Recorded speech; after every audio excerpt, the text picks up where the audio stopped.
YouTube is one of the best apps that you can download for your TV. Well, in today's tech video, I'm going to show you 3 different ways of how to install YouTube on your RCA smart TV.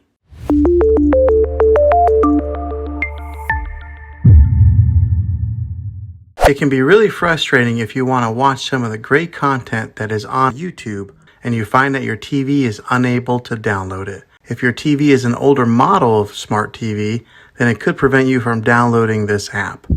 So the way that I'm going to show you how to install YouTube will be able to work on any model of TV, on any year of TV. You just have to have an HDMI port on your TV to plug into. I recommend getting a Roku stick or an Amazon Fire Stick. Both of these media streaming players have the capability of download YouTube. You then use a Roku or Fire Stick as your main streaming player, which bypasses the operating system on your TV. If you want to spend a little more and get a more robust device that gives you a few more options, then take a look at the Apple TV 4K. All these devices plug into the HDMI port on your TV, no matter how old it is, no matter what model it is. I've had great luck with all these streaming players, and I'll put links in the description down below of where you can get one of them. Well, hopefully this video was helpful for you. If it was, go ahead and click a thumbs up on it. Go ahead and subscribe to my channel. I make tech videos all the time, and I would love to have you back in the next one. Take care.